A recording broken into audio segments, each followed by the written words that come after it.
الكتاب والسنة، وما كان لي أن أزيد عليها ولكني زائرا لهذه البلدة لأول مرة.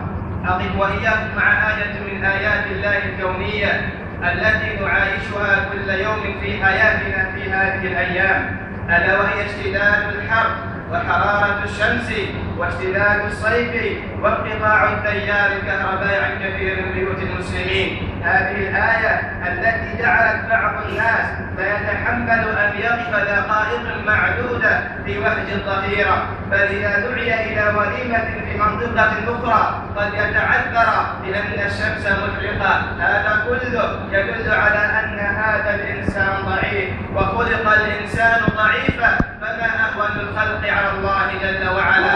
يقول سبحانه وتعالى عن هذه الشمس: هو الذي جعل الشمس ضياء والقمر نورا وقدره منازل لتعلموا عدد السنين والحساب، ما خلق الله ذلك إلا بالحق يفصل الآيات لقوم يعلمون. هل تعلم أيها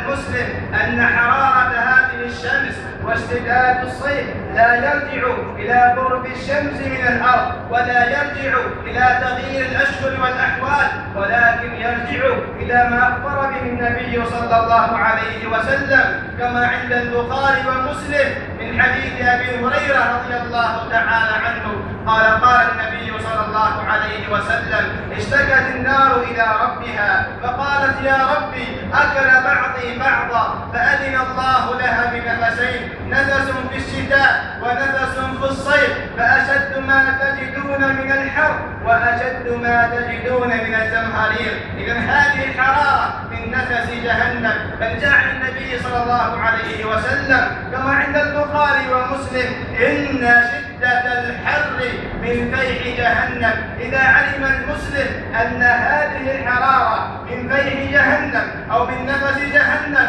ازداد إيمانا إلى إيمانه، وازداد يقينا إلى يقينه، وصدق بخبر النبي صلى الله عليه وسلم: والشمس تجري لمستقر لها، ذلك تقدير العزيز العليم. هل تعلم أيها المسلم أن هذه الشمس المحرقة مع شدة حرارتها وكبر حجمها تسجد لله جل وعلا؟ الشمس تسجد لله جل وعلا، كما أخبر النبي صلى الله عليه وسلم من حديث أبي ذر الغفاري رضي الله تعالى عنه، كما عند البخاري في صحيحه، قاله النبي صلى الله عليه وسلم عندما غربت الشمس: أين ذهبت هذه يا أبا ذر؟ فقال: الله ورسوله أعلم. فقال له النبي صلى الله عليه وسلم: ذهبت لتسجد تحت العرش وتستأذن فيؤذن لها، ويوشك أن تسجد فلا يقبل منها، وأن تستأذن فلا يؤذن لها، يقال لها: ارجعي من حيث طلعت.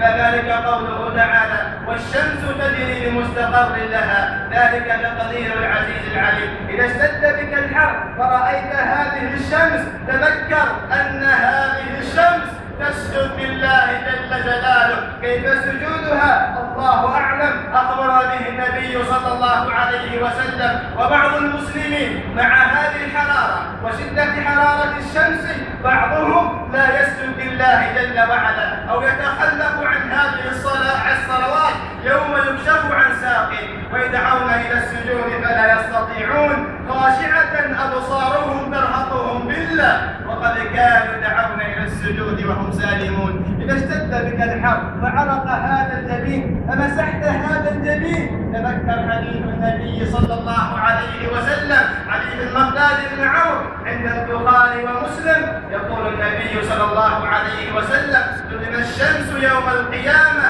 فوق الخلق قدر ميل، فوق العباد قدر ميل، فمنهم من يأتي العرق إلى كعبيه، ومنهم من يأتي إلى ركبتيه، ومنهم من يأتي إلى حقويه، ومنهم من ينجم العرق بالجامة. وأشار النبي صلى الله عليه وسلم إلى فيه: فانظر الآن تعرق في هذه الحرارة، تذكر ذلك اليوم لا عرق، وإنما عرق شديد، لا ظل ولا تكييف ولا مراوح، إلا ما أخبر به النبي صلى الله عليه وسلم. يستعد بعض الناس وكثير من الناس لهذه الحرارة بالمراوح والمكيفات وغير ذلك، فماذا أعددت له؟ النبي صلى الله عليه وسلم يقول كما عند البخاري ومسلم: 7 يظلهم الله في ظله يوم لا ظل إلا ظله. وذكر منهم: ورجل قلبه معلق بالمساجد إذا رد الظل يوم القيامة فعلق القلب ببيوت الله جل وعلا.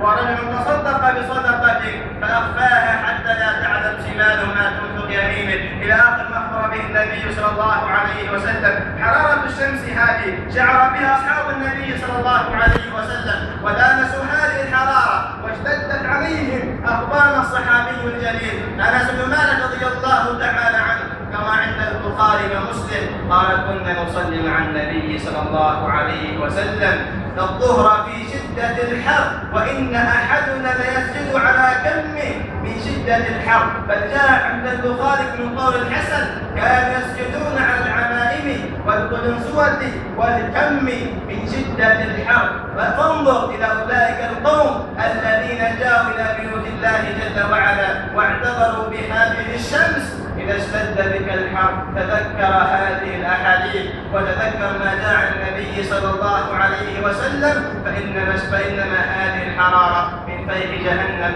نسأل الله جل وعلا أن يجنبنا جهنم. اللهم هون علينا هذه الحرارة يا رب العالمين. اللهم إنا نعوذ بك من عذاب جهنم إن عذابها كان غراما